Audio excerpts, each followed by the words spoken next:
Hello, everybody, and welcome to the Tip of the Iceberg podcast, brought to you as always by InsideThePenguins.com, a proud affiliate of the Hockey News. I'm your host, Nick Belsky, joined as always by Nick Horwat, and the Penguins offseason rolls along as we finally start to get a little bit of news. Maybe they were just waiting for the end of the Wilkes-Barre Penguin season. Maybe that's where Spezza and Dubas and Kessel and Daly, they were all up there in northeastern and then southeastern Pennsylvania checking out the AHL Penguins. And then as soon as that season ended, they got to work. A couple contracts signed in the past 24 hours. We'll discuss that. Is there a former member of a Dubas core that could be making his way to Pittsburgh?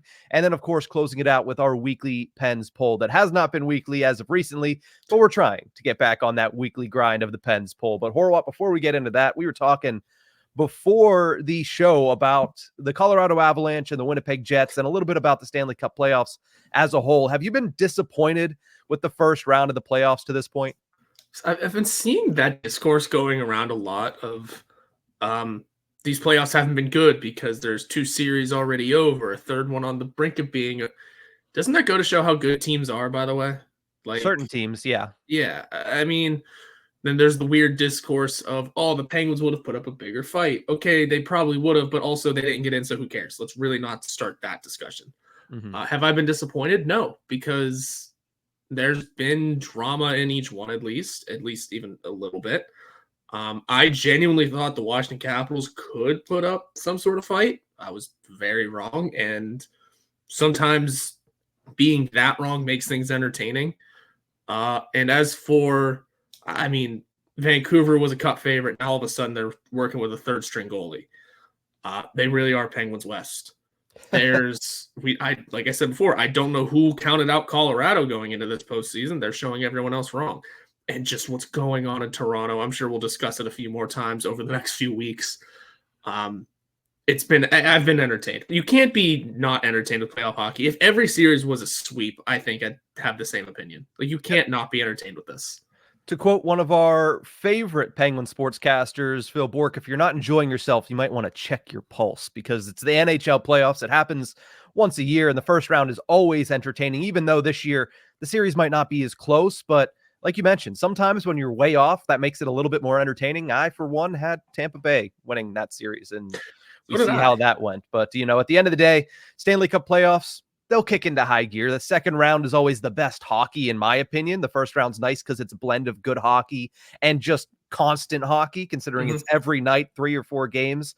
But the second round, I think, is really where it's at when you get to the matchups and you get to the really good competitions between the two teams. But before we continue into what we're discussing today, just a quick reminder, tonight is the Jaromir Jagr bobblehead giveaway, giving it away at around 4:00 p.m. We've said it plenty of times. You should know how to enter by now. If not, you can check out and pause the screen at this very moment at Inside the Penguins on YouTube to check out your ways to win. We'll be giving it away today at around 4 p.m. Eastern on a live stream. And a little birdie told me, Horwat, you might be joining me for the typical Tuesday live streams this week. Was the little birdie telling you I might be joining you? Me?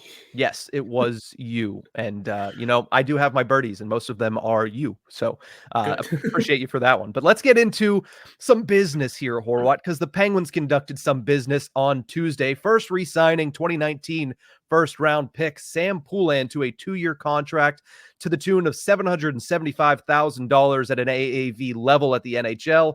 6 games in the past 2 seasons at the National Hockey League level for Poulin. But in 2023-24, his breakout really came at the American Hockey League level, where he finally put it all together at that level. The defense, the ability to play the 200-foot game, and especially putting the puck in the back of the net. He had 31 points in 41 games, fought through a couple of injuries, but ended with 16 goals, 15 assists, and really had an all-together good season when he was on the ice for the Wilkes-Barre Penguins. The question that automatically comes up after this contract is signed is next season do or die for Sam Poulin? I would say so, in the kindest way possible of looking at it as I still will stand on he really hasn't gotten a first chance in the NHL. I mean, he got his first 3 games early last season, but again, it was just first 3 games, and then everyone knows kind of what happened from there. with that season. He fought through his own issues that he has come out on the other side of and has come out much more positive from.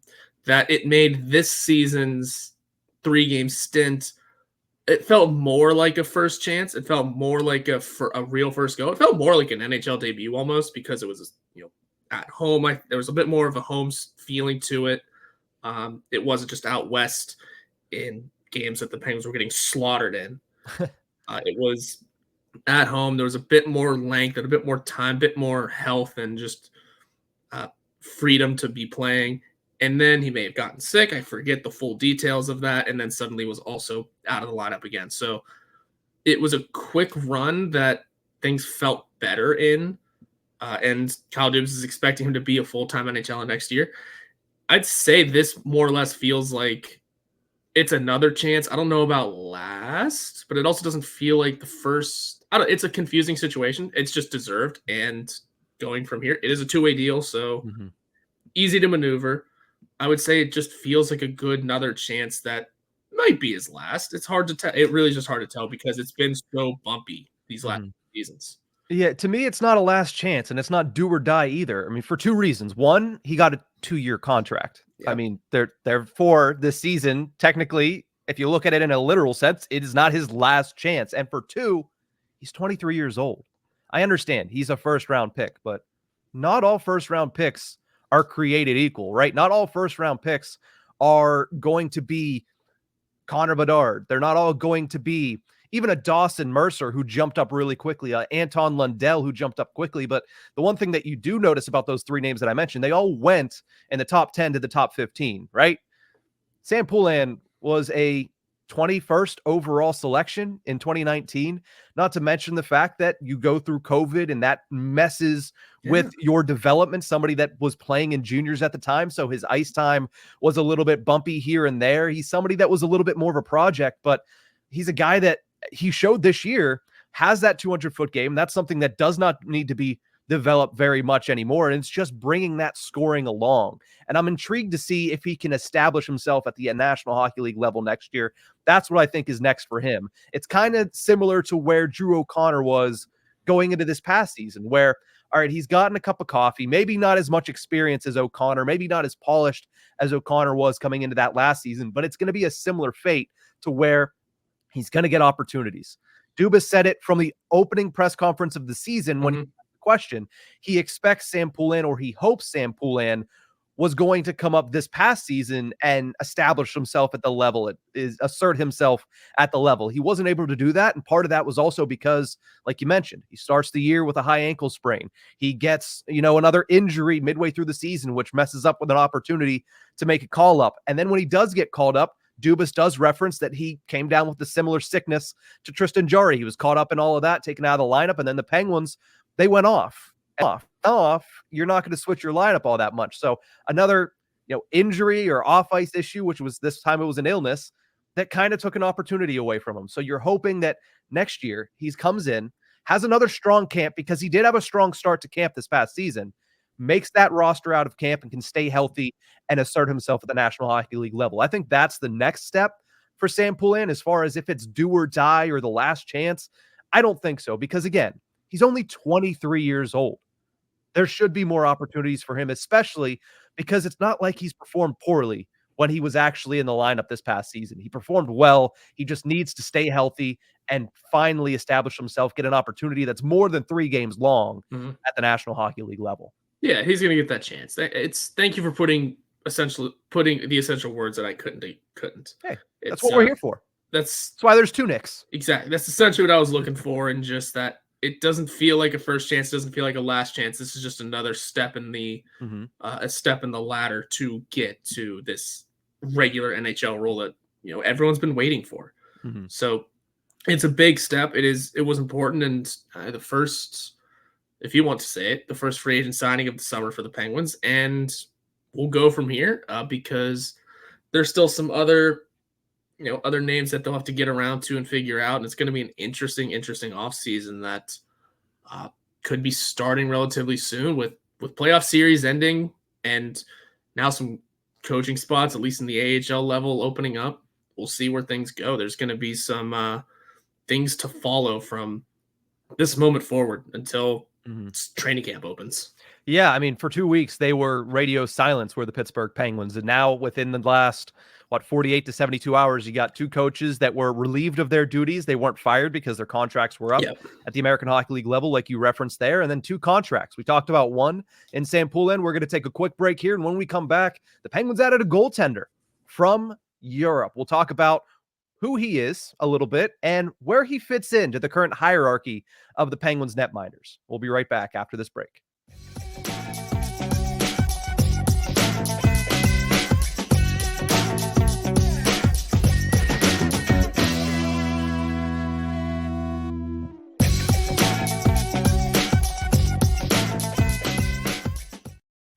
Welcome back to the Tip of the Iceberg podcast, brought to you as always by InsideThePenguins.com. We talked a little Sam Poulin. Let's talk about the other player that was inked to an identical contract, 2 years, $775,000 at the National Hockey League level. And this one, not from inside the organization. The Penguins signed goaltender Filip Larsson.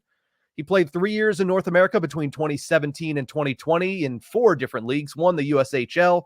Then he played a little college hockey at the University of Denver, then some time at the AHL level as well as the ECHL level in the 2019-20 season in the organization for the Detroit Red Wings. He was a 2016 sixth-round pick by the Wings, but he spent last season in Sweden racking up a 19-9 record, a .920 save percentage, and a 1.93 goals against average. What did you think of the addition of Filip Larsson to the Pittsburgh Penguins?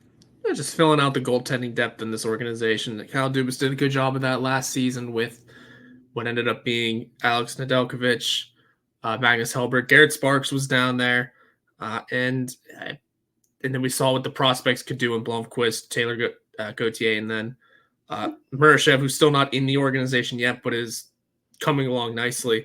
I think this was just another instance of adding to that depth. Ironically, happened to be a young goaltender, so there's that sort of element that you cannot ignore in this situation. He's only, if I'm not mistaken, 25. Yep. That's a useful piece of information to have too down the line. If maybe he explodes again, maybe he finds a new rhythm in the organization. Suddenly you have another young goalie who might be able to make noise in one way or another. I'd say it was just another, on the surface, good for building that goaltending depth, essentially that Magnus Hellberg replacement. I know they got a goaltender in that trade, but I don't expect Ludovic Weber, I just now learned his name correctly, to not stick around, but to stick around and make noise. So it's this Filip Larsson will be next, and then going from there, just filling out that depth with young talent. Yeah, that Weber is a unrestricted free agent, I believe, heading into this offseason. So we'll see if the Penguins decide to bring him back. A nice shutout for him to close out the Wilkes-Barre-Scranton regular season. So maybe they do bring him back. Maybe that is something that they look into. Obviously, he was the return or part of the return in the Magnus Hellberg trade. But the Penguins, as you mentioned, still have a handful of goaltenders under contract. Joel Blomqvist, Taylor Gauthier, and also Tristan Jarry. Where do you see Larsson slotting in, at least as of this moment now, because obviously the Penguins are going to have a little bit more work to do with their goaltending situation? At this moment, I'd say he's slotting in exactly where, I don't want to say exactly where Hellberg did, because Hellberg was getting NHL calls before Blomqvist. But I'd say he's just that one behind Blomqvist right now. He's young. He had a good season in Sweden. He might be able to translate that to back to North America. It would just be a matter of getting games in with the Penguins organization and seeing where things stand. He sounds like a fourth guy at the moment. A fourth guy? So you'd put him behind even Taylor Gauthier? Well, maybe third. Or you just mean a fourth guy in the organization-wise? Yeah. Because the Penguins are obviously going to add another name that's going to be Tristan Jarry's 1B, or maybe somebody to battle with Joel Blomqvist. Yeah, that's essentially what I'm thinking. I was thinking at the moment, Jarry, Nedeljkovic still around, because you never know. Yeah. For what it's worth, Kyle Dubas said he wanted to see what a long playoff run could do in the AHL for Blomqvist. He didn't get it, so in a way, you could say Nedeljkovic is going to stay on the Penguins' radar. Again, I don't know. I'm just spitballing. But let's say at the moment it's Jari, Nedeljkovic, Blomqvist, Larsson. Boom. That would make him 4. If you're taking Nedeljkovic out, then yeah, he's a 3, but also maybe still a 4 because of the battle that needs to essentially happen with Blomqvist. Yeah, when you look at this situation, I think that's exactly where he stands. I think he's still probably on or around where Taylor Gauthier is. This is a guy that had 17 games of experience in professional hockey in North America. I believe it was 7 games at the American Hockey League level, 10 games at the East Coast level. So it's somebody else that is a young goaltender that can come over and get an opportunity to pick up some starts, to pick up some games. And I'm interested to see, what the Penguins believe his track record and what they believe his ceiling is as only 25 years old. But let's move over and talk a little bit about Kyle Dubas potentially targeting a 1-year rental. It may be time for the band to break up in Toronto. They're down 3-1 Boston. Game 5 is later this evening at TD Garden. And Mitch Marner is catching a lot of flack once again from the Toronto media, who is always level-headed, in the Toronto fan base, who is also always level-headed. 2 points in 4 games for Marner in this postseason. A lot of effort plays have been highlighted on X, formerly known as Twitter, that Mitch Marner just is not playing playoff hockey as of right now. But if the Leafs look to move him this offseason, should the Penguins get involved, Horwat? Oh, yeah. Some way, shape, or form they should. It's if Marner decides to waive the no-move clause, which players are going to do all the time, there's no reason why they shouldn't. Kyle Dubas has that familiarity. He worked that deal out once. I'm not even saying he needs to do it again. You're getting a quick, maybe it is just that 1-year rental. You're going to get Mitch Marner on a contract year if you find a way to make this deal work, because who knows exactly what has to go back. You're going to have Mitch Marner on a contract year looking to prove so many people wrong, considering what he's coming out of. Also, just a change of scenery. Less spotlight on. If he's coming to a team like Pittsburgh, suddenly, sure, he's one of the better players, but he'll be 4th, 5th, maybe even, 5th rung in terms of who people are watching. You're going to have Sidney Crosby, Evgeny Malkin, Crystal Tang, and Erik Karlsson maybe ahead of him. Now, he is a superstar talent and likely slides in above a couple of those names, but he won't have the sheer, here's all of the heat on you at all times look. And I know a lot of Toronto people are getting on him the fact that he wears a letter in that town, on that team. He wouldn't do that here. He wouldn't have to worry about that sort of thing. I will say some of the videos, some of the clips of him, it's mostly on the bench getting yelled at and tossing his gloves around. It's not ideal to see, and it does look, at certain times it might look unfair too. It's playoff hockey, like we said. Even in the bad series, there's still entertainment to be had. Yeah. And for what it's worth, I know it was a garbage time goal. After those clips emerged, he went out and scored a gorgeous goal. But who knows? I'd say the Penguins and Kyle Dubas, because there's that familiarity there. Kyle Dubas, Mitch Marner, and a couple of Penguins in terms of who am I forgetting? Michael Bunting and Noel Acciari. There's a little relationship there, and don't forget Sidney Crosby and Mitch Marner at the All-Star game in Miami. Mm-hmm. Just saying, there's a little bit of familiarity there. If Mitch Marner's on the way out, because that Toronto team needs change. They needed change last year. They didn't do it. Thank you. It's absolutely Kyle should be on the phone. What did I text you? That he should be calling Bradshaw Living before they even get to their plane?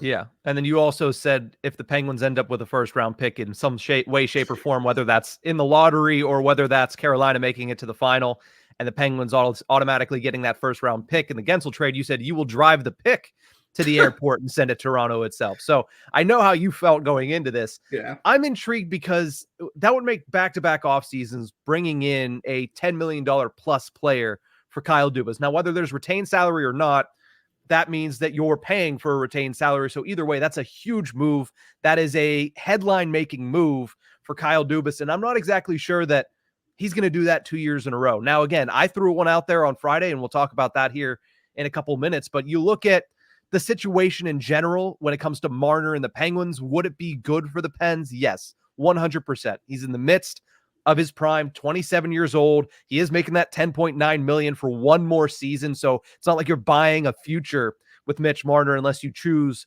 to re-sign him. Mhm. But 85 points this past season is no slouch, right? In only 69 games, Yep. 28 or 26 goals, 59 assists, over a point per game in the last 6 seasons. This is a guy that creates a lot of offense. And the Penguins, for what it's worth, they had some players that can create offense, but not at that level. You're bringing in a forward that is going to be able to put up massive numbers, might help you on the power play. But again, I'm not going to say sure names is going to help this power play because it would have last season. Yeah. But I think the biggest thing is going to be, is Brad Treliving and specifically Brendan Shanahan and MLSE, Maple Leaf Sports Entertainment, really going to entertain sending a player that might be out of favor up there, but still a tremendously talented player, no less, in Mitch Marner down to Kyle Dubas? Now, if they can get a bunch out of Kyle Dubas, I'm sure they would. But at that point, is it worth it for the Penguins to trade the farm for 1 year of Mitch Marner? I understand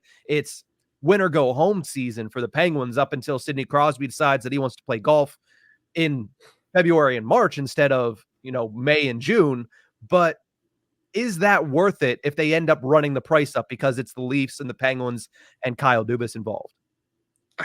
It might be because you have to figure this. The price, the price is going to be high, no doubt. That first round pick would have to be involved some way, shape, or form, if not an A grade prospect, which the Penguins suddenly have have a couple of.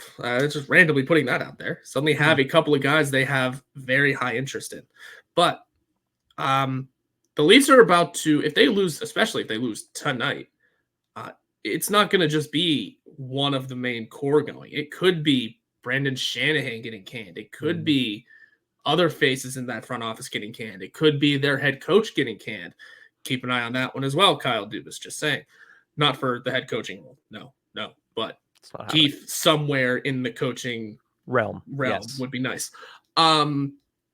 There might be plenty of opportunity for Kyle Dubas to take advantage of what could be a yard sale up there, regardless of that former connection. If there is a little disdain there, if it's Shanahan, the one that's vetoing trades, well, if he's not there and whoever they get in to replace is not going to hold that sort of disdain or is just trying to make the moves, yeah, absolutely. I'd say that the price will still be high, but it makes it easier it makes it an easier phone call. Yeah, I don't know. Yeah, again, you look at what this team needs in the Pittsburgh Penguins. They're not one piece away. No, they're not. You can't go from being out of the playoffs and having a bottom six that has been as rocky as the road that the Penguins have driven down and be one piece away. You just aren't. They have some pieces that could come up and be in the bottom six. And, Kyle Dubas mentioned he wants to get much, much younger. And there's those Ponomarevs. There's those Koivunins. There's those, who knows, maybe Braden Yeager, who's at this point, other than the Willing Nailers, the only player in the Penguins organization that seems to still be playing hockey. So there is pieces that you can internally fill and say, all right, then you can get the big piece and fill these other little pieces that are, importantly, on low contracts to helps you make the payments for it. But, I don't know. I think it's going to be tough either way. Now, there's another name out there, and let's close out this conversation with that. There's another name out there that I threw out as an option because he is falling out of favor in his own organization. There's been some trade speculation specifically at around the trade deadline, and there's going to continue to be trade speculation throughout the summer. I brought up a guy in Trevor Zegras, 23-year-old Anaheim Ducks forward, a guy that has had multiple 60-point seasons in his second and third years, respectively. His first 2 full years, I should say, especially 23 goals in each of those, but then suffered a lot of injuries this year, including a broken ankle that kept him out for 6 to 8 weeks in the middle of the season. If given the option, Horwat, would you rather the Penguins acquire Mitch Marner via trade, one season, $10.9 million, essentially as a rental, as we're looking at it right now, Trevor Zegras, who I believe has another year on his contract or 2 years on his contract, it's 2, at around $5 million, 23 years old, you're buying into a future with Trevor Zegras? Or would you rather the Penguins just simply skip the trade market altogether and re-sign Jake Gensel, which is probably going to be an extended 5+ year contract at up around 9 to 10 to who knows how many million based on how much Jake Gensel makes himself in the next couple of weeks with the Carolina Hurricanes? I would look at the Jake Gensel contract, just the contract, probably very similarly to getting Mitch Marner and extending him, because they might make about the same amount of money in reality.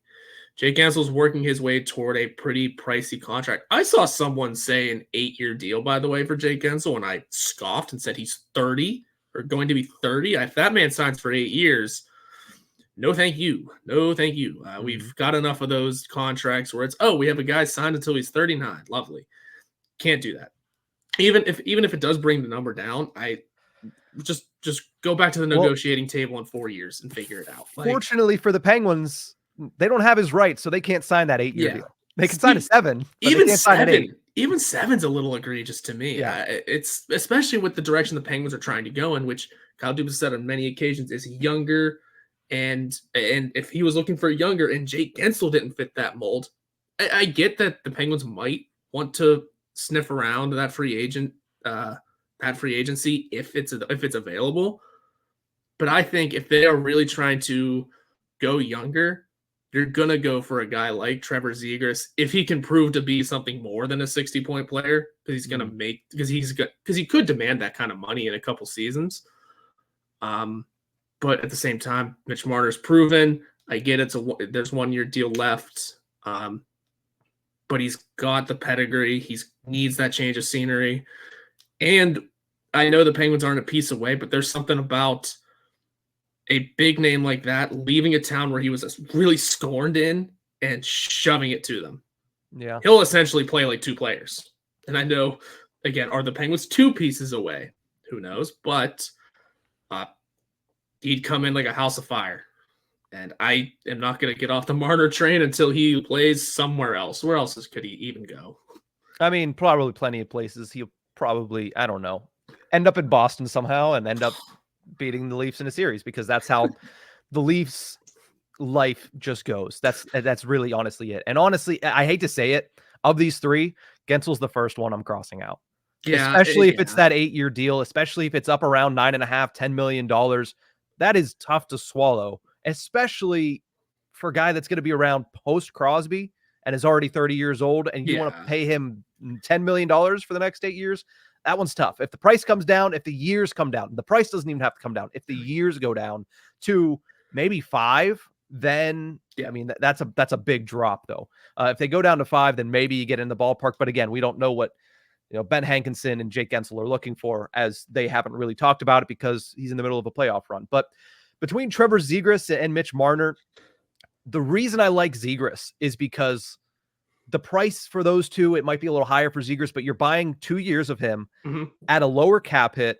He is 23 as opposed to 27, and he gets the opportunity to come in and play alongside Sidney Crosby, which will teach him a lot about the maturity aspect of the game. Not to say that he's immature, but that is the vision and that is the view of Trevor Zegras from a lot of people in the National Hockey League spectrum, is that he is a young punk that doesn't respect the game, goes out there and just tries Michigans, and that's it. He's more than that. If you would look at more than just the highlights, he is more than that. He is an offensive play driver. He is essentially a flashier, more brash Jack Hughes.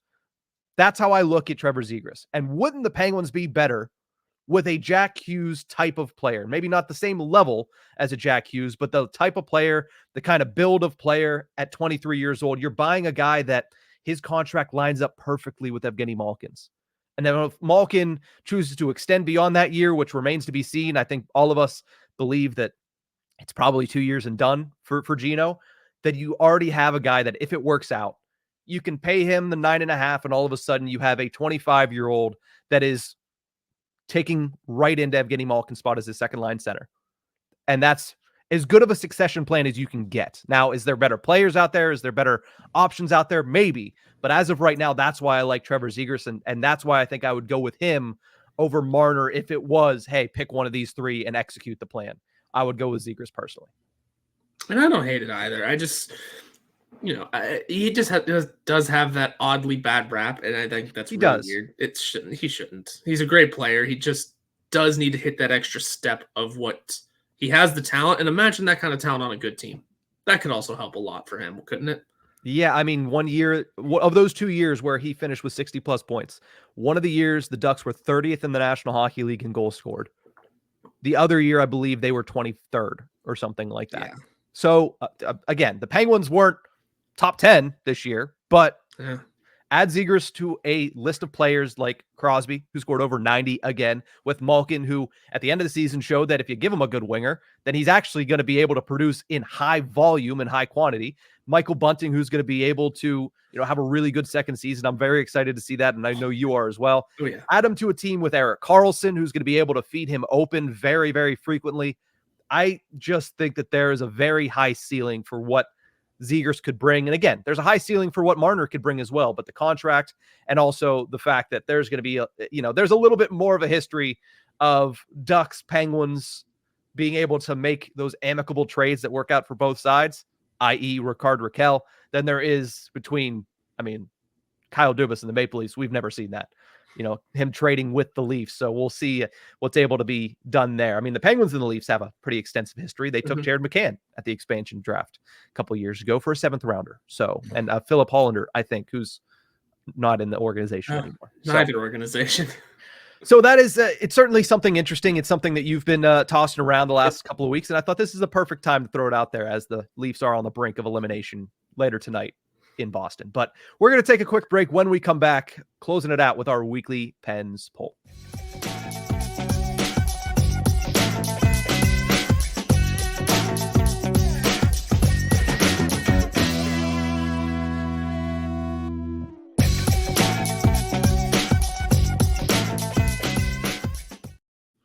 Welcome back to the Tip of the Ice-Burgh podcast. I'm Nick Belsky. That is Nick Horwat, who enjoyed the Luke Combs concert this week. Everything's coming up Millhouse for you. Did you actually get to see your brother Mason pitch for the University of Penn State? Yeah, he started on Friday, the day we got up there. We'd just gotten to Wegmans to pick up a couple of things about a mile out from the place we were staying at, and he just texted my stepmom and said, "I'm starting today," and her heart rate immediately went through the roof. But we got to see him pitch, and then because when you start on Friday, you're essentially done for the weekend. So he got to not only pitch but also spend some time with the friends or with the family and neighbors. So good time. It was a good time all around. It was cold as hell on the day of the show, Wow. and that was the only downside. Yeah, Happy Valley is typically cold. I've never been to Penn State and been warm. Now, granted, I've only gone for football games, but I've never been to Penn State and actually been warm. It was nice and warm the rest of the weekend. One day, cold. Well, there you go. It had to get a little chilly for Luke Combs, but we're going to finish off this show with our weekly Pens poll. Going to try to be a little bit more consistent with these polls because we like getting your input into these shows, the loyal listener. Where should Drew O'Connor begin next season? Now, there were 3 options that we threw out there. Top 6 winger was the one that most of you voted for. Top 6 winger got 57% of the vote. Third line winger got 36% of the vote. And third line center got 7% of the vote. Horwat, where do you stand on this? Where should Drew O'Connor begin next season with the Pens? I'd be fine with him starting in the top 6 again. Just he showed to have that better Dominic Simone style play that fits well next to Sidney Crosby. It is that not the no-name name, but the unexpected name that goes up next to Sidney Crosby and just fits the mold of exactly helps both players exceed in what they can bring. It's how it looked on the end of the season.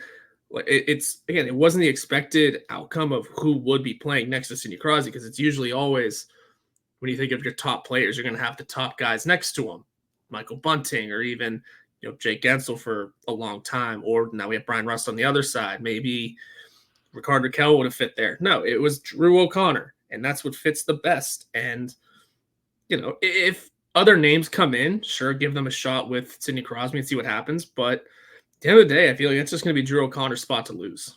Mm-hmm. Now, when you look at teams, I think the best thing and the best way to put this is the best teams are able to put players in positions to succeed.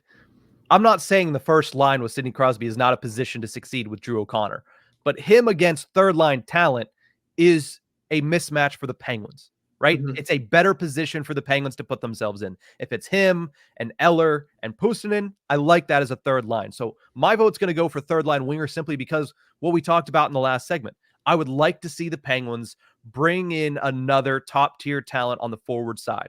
Now, whether that's a big name, big price talent in a guy like Zegras and a guy like Marner, maybe in a guy like Jake Gensel returning at 30 years old, that's remains to be seen. But another top 6 talent or middle 6 talent that is going to have a proven track record, right? And can bump up to play with Crosby, because you don't need, as we saw last season, as we've seen throughout his career, you don't need the $10 million left winger next to Sidney Crosby.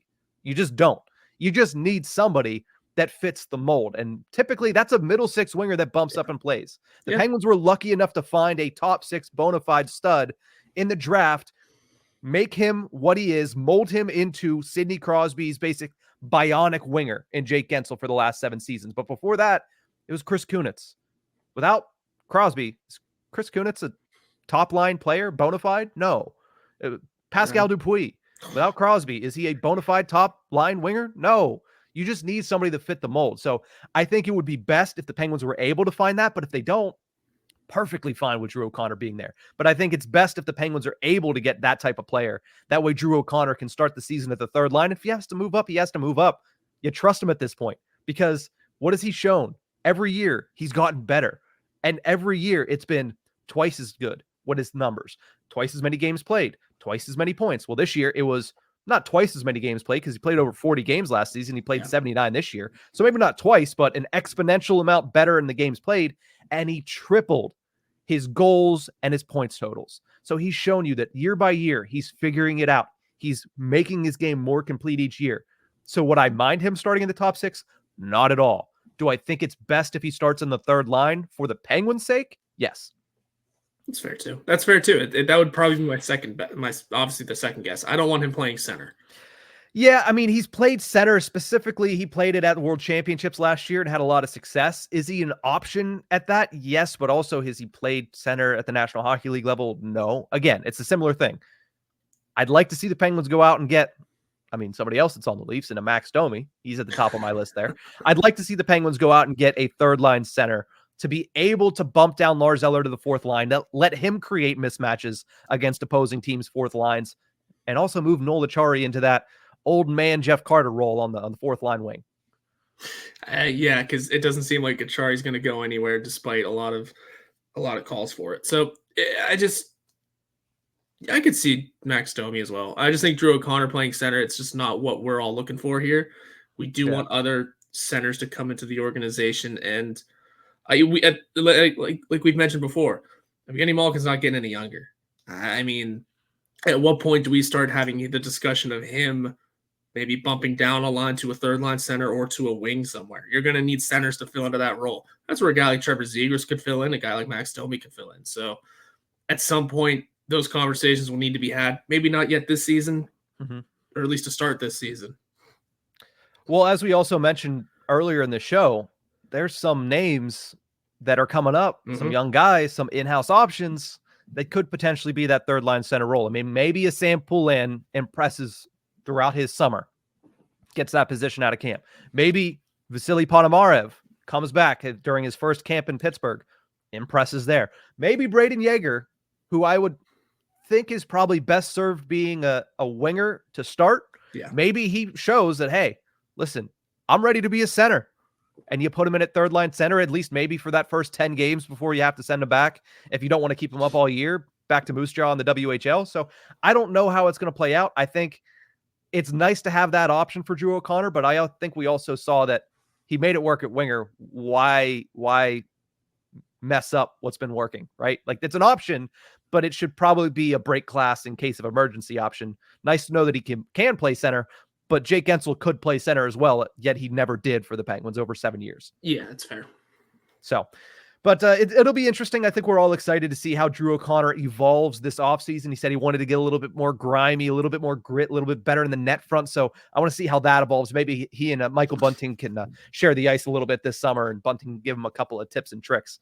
But that's going to do it for this episode of the Tip of the Iceberg podcast. We'll be back at 4 p.m., both me and Horwat, to give away a Jaromir Jagr bobblehead. So we hope to see you there. Make sure you bring all your questions. We'll be answering as many as we can, and we will have a great afternoon, whether you're in the city of Pittsburgh or otherwise, talking about the Penguins hockey. But that's it for this one. We'll see you guys next time.